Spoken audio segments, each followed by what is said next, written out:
Now we will welcome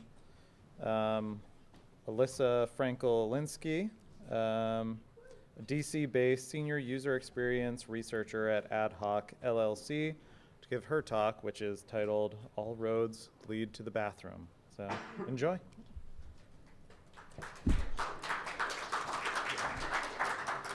Thank you. That's actually the first time my married name has been announced anywhere, so that's, yeah. Speaking of which, my very newly minted husband and I got back from our honeymoon in Italy about 48 hours ago. Now that he's my husband, he's legally required to visit all the museums with me, which he did. So we saw some really amazing art and could have spent many more hours wrapped in the many, many rooms of the Uffizi and the Accademia. There was only one problem.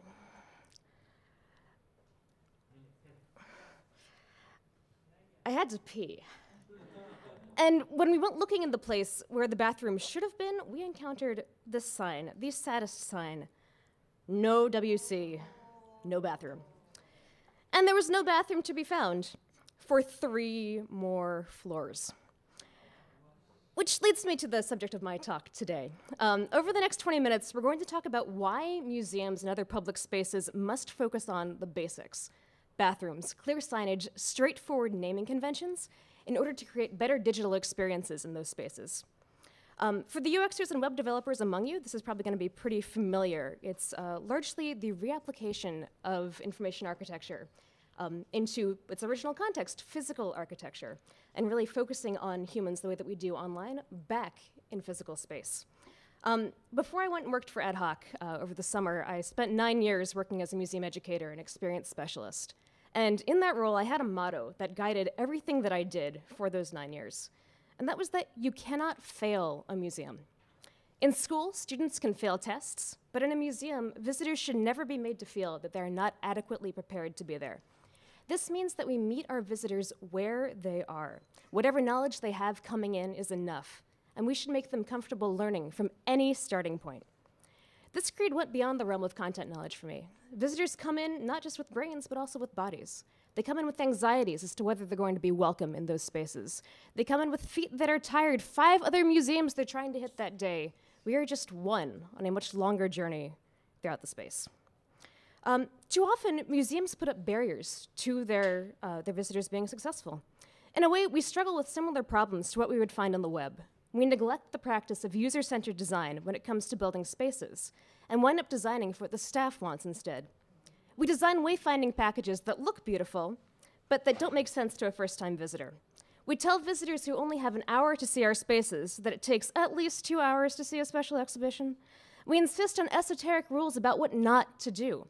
We try to shove way too much text into a space, or instead go the other route and prioritize clean austerity over functional needs. In effect, we set our visitors up to fail if they don't conform to how we think they should behave. I assert we've been designing our experiences backwards.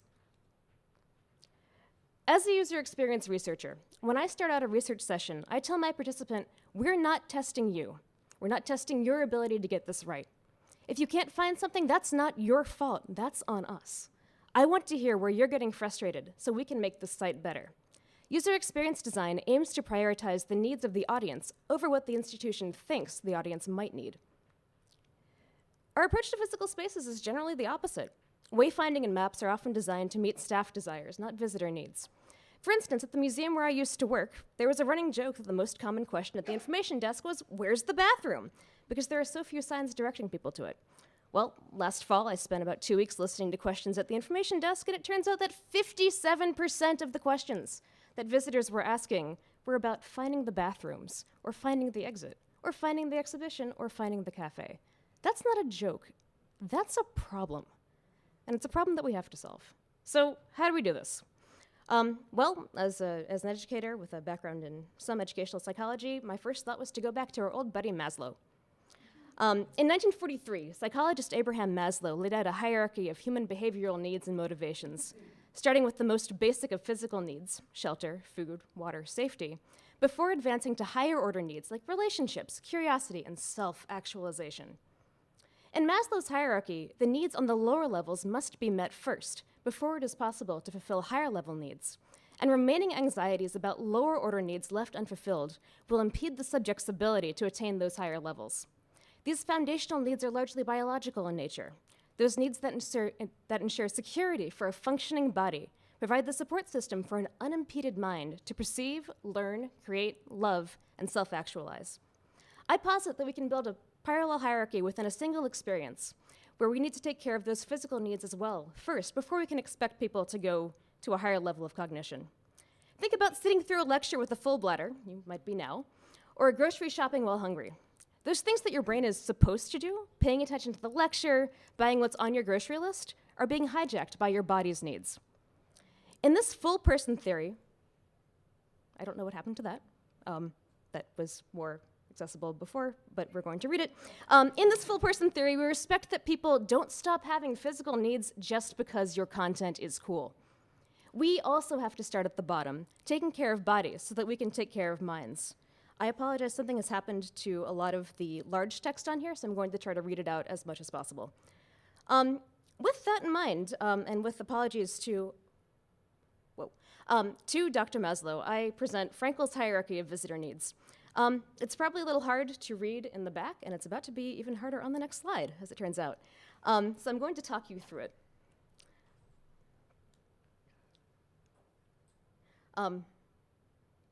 Something weird has happened to the tablet. All good. With apologies to the Children's Museum of Indianapolis, they gave a wonderful talk right before mine. So we're going to start at the top, which is the part that I'm actually not discussing today, because you all are really good at the content stuff. You're really good at telling stories, making connections, presenting your objects, bravo. But your amazing content, stories, and objects don't matter if the visitor can't find or focus on the experience at hand. That's where the bottom three tiers come in. Experiences suffer because museums place a premium on what they're good at, content, rather than on what all audiences need, comfort. Much as with the user scenario when designing a website, designers of spaces don't just get to focus on what's easy, or in how we think something should work, at the expense of how a user will actually engage with the site. We need to cast our assumptions and desires to the side and look at the real-life needs of the human beings. I've actually put in a bottom tier below where Maslow's hierarchy starts. He's got 5, I have 6. Maslow's hierarchy posits that you are alive first. You can't, if you're not alive, then you don't need the food, the shelter, the water, etc., and none of those higher order needs apply at all. But in museums, we really don't talk about the rest of the pyramid unless somebody feels comfortable walking through the front door. So the bedrock of my pyramid is accessibility and safety needs. We throw out the entire rest of the pyramid if the visitor decides that they cannot enter the building. Sometimes the need to be fulfilled is physical. A person who uses a wheelchair encounters a flight of stairs. But just as often, museums create psychological, economic, or emotional barriers to entry.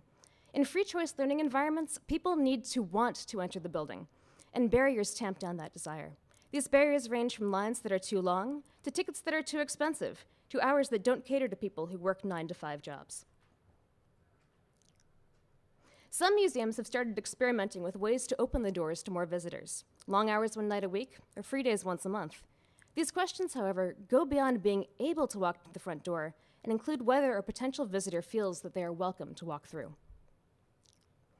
I encourage all of you to read Seema Rao's Bill of Rights for Museum Visitors, available at bit.ly/museumbor. Again, my apologies for my slides. In this galvanizing blog post, Seema posits that museums are storage lockers without visitors, and that those visitors have rights, including, she says, the right to not be followed, to not be stared at, to not be questioned by guards. They have the right to feel trusted. Fears about museums not respecting the fundamental right to trust their visitors and make everyone feel welcome keep potential visitors, particularly visitors of color, from ever deciding to want to enter the building. So museums must ensure that visitors know they will be trusted before they even come in. Personally, I'd love to see Seema's Bill of Rights be linked for every museum's website, even though many visitors don't actually read your website before they show up.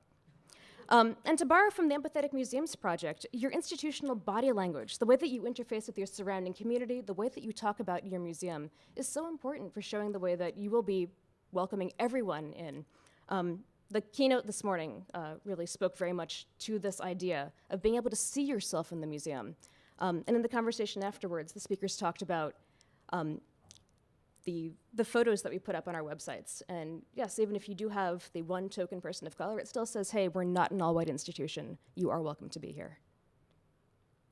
In this first section, we've explored the reasons why it is important to create a space that is physically and emotionally accessible for your audience. Once you've removed the initial barriers to entry, you can open the door. Once your visitors are in the building, next up are the big psychological needs. Where and how long? Where has physical aspects? Where is the bathroom? Where can I eat? Where can I sit down? And psychological aspects. Where am I in space? How long will I be here? Where can I go to get out? Physical needs become the anxiety drivers.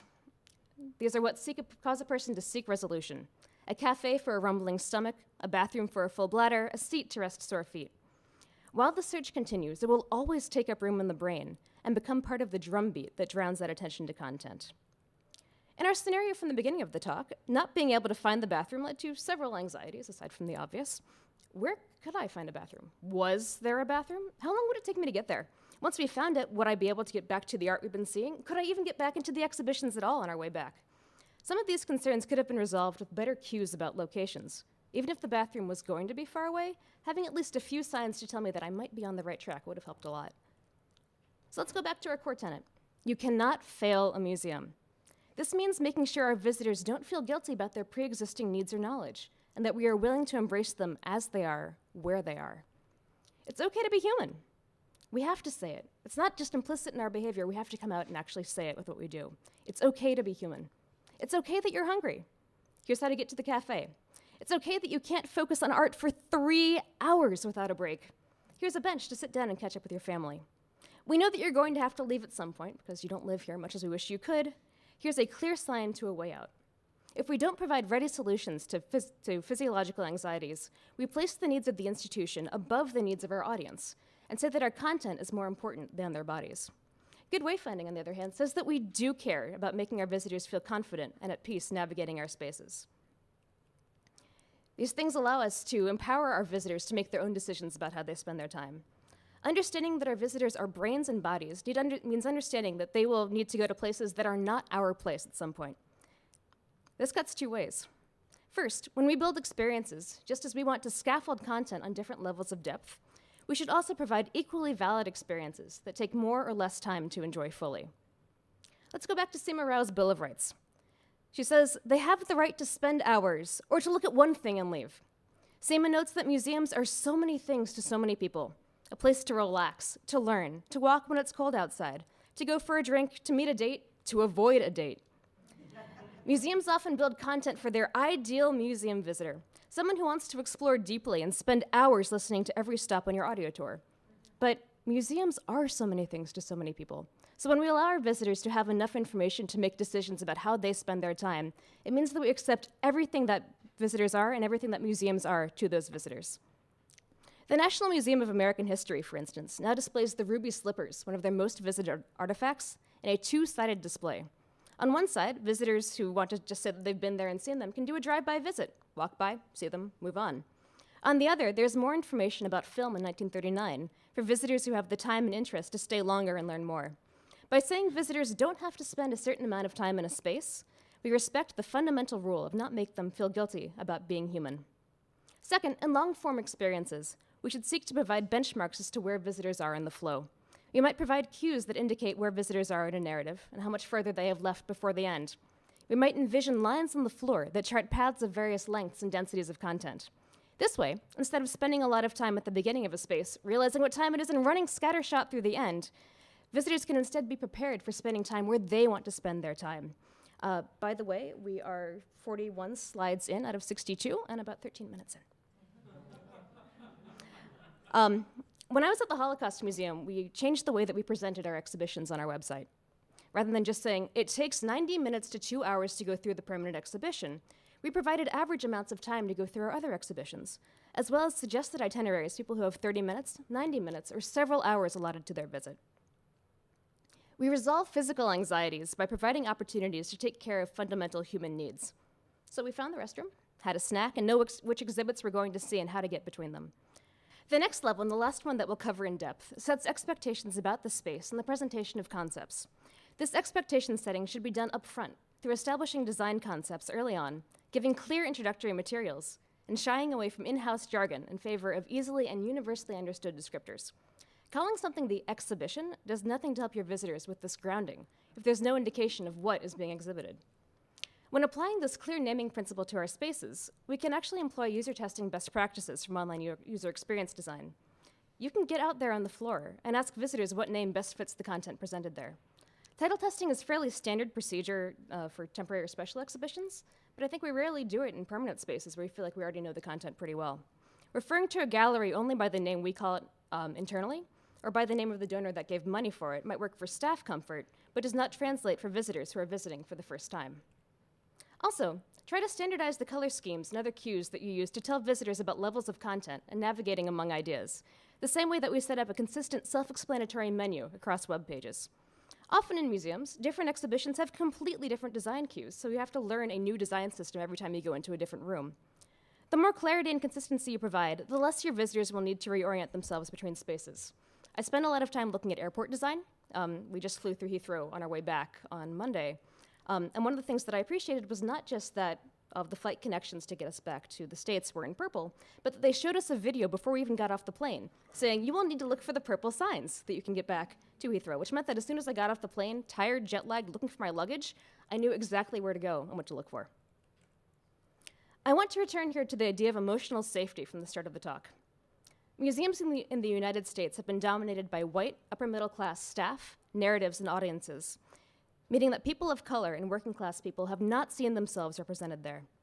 As a result, uncertainty about whether people of color will be respected or their voices welcomed leads to further homogeneity in museums.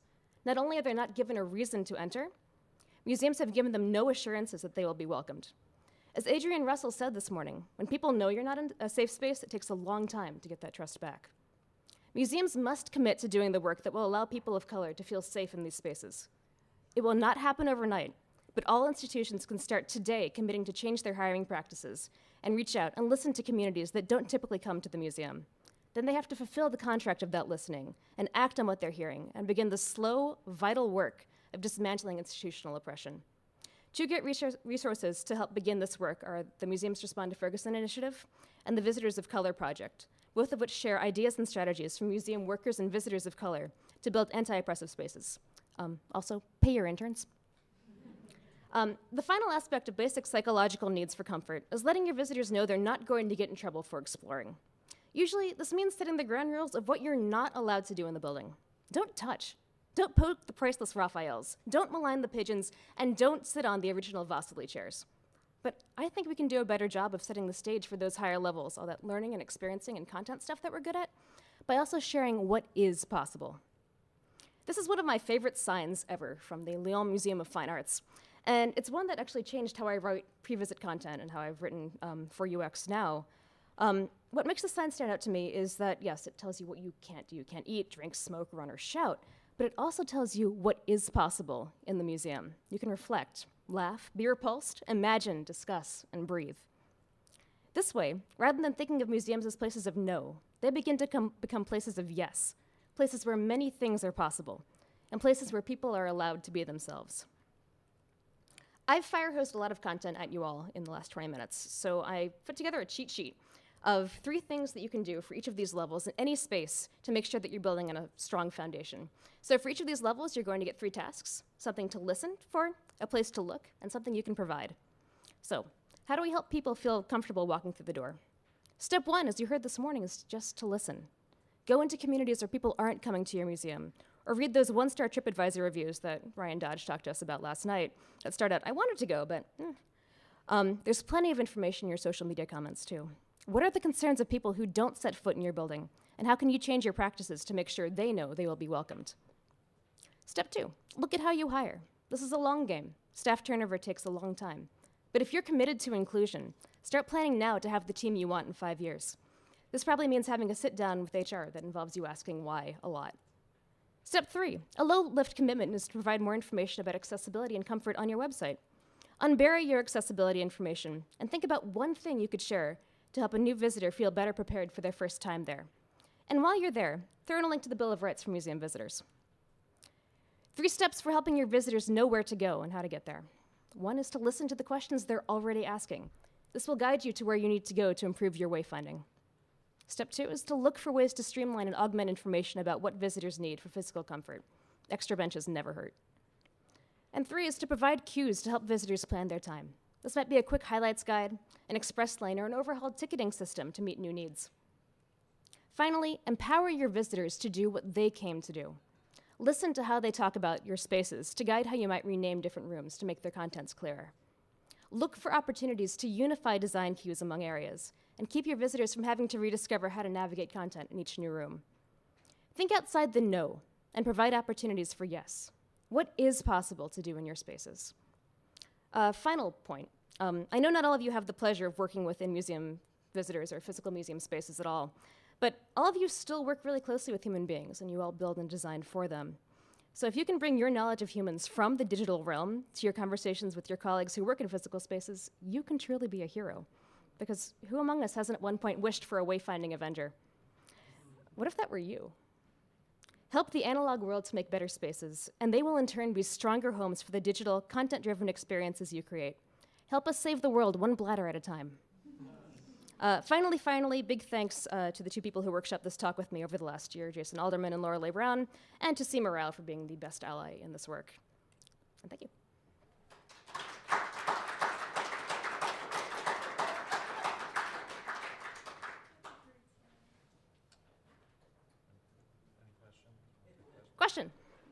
Question. Yes. In my institution, which is a small to mid-sized science center, the word designer has existed for a fairly long time, but it's always existed, or primarily existed, in the world of exhibits and physical kind of space, that department, so to speak. And so I, coming in kind of as a service designer, making suggestions with regards to the holistic experience, not just the physical exhibit. They're wonderful people, but I do get a bit of, oh no, we're the designers here. We know what we're doing. You know, let alone me suggesting something in terms of the world of the digital world. No, digital. User experience design. What is that? We've been doing design for a long time, kind of thing. Like, they do it much more politely and diplomatically than that. I'm just curious what experience you've had, particularly as an individual that's bridged, that's been in a variety of different roles, education, et cetera. Have you encountered that kind of pushback from the physical exhibit kind of design space that just stay out of our way, user experience person? Yes. I actually came into this work as a technologist, and the background that I have now cut from this talk over time is that I was first asked to create in-museum digital experiences, so to go into our permanent exhibition and make a digital experience. And I went in and I watched people work with the thing that I had made, and I realized that people were walking up to it and pulling out their phones, and the first thing that you see on your phone is the time. And so people would pull out their phones, look at the time, go, and then run through the rest of the exhibition because they realized they had spent way too much time in the first part of the exhibit, and they didn't have time to interact with the rest of the exhibit, let alone the thing that I had made. So I came in as somebody totally from the outside, as somebody with a tech background who went into a rather unfriendly exhibition design environment and said, here is a problem that I have noticed. And they're like, please, you have no idea what you're doing. We know everything. You will also notice that I'm no longer at that institution. And it is a long game. I did not actually get fired over that. It just came close. But yeah, it's hard. And one of the ways that I found to actually overcome that was to go out and get the data. Was when I started listening to those visitor questions and put in the time of spending those weeks. I was there on weekends, I was there late nights and early mornings, listening to all of our visitors and being able to crunch those numbers, to be able to show them data that said, well, here are the questions that were being asked. And it's basically turning our visitor services staff into human signage. That really made a big impact on the exhibition designers. And very slowly over the course of the last 2 years, the team that is still there has made some inroads into helping exhibition designers learn how to pilot things, like the idea that you could put something incomplete in front of visitors and the museum wouldn't blow up, was huge to them, but also seeing that they made things that were better if people interact with them. So I guess my two suggestions would be, one, get data, and two, bring them into the process and show them what is possible if you do like a teeny tiny pilot and nothing blows up. And like it's a really long game.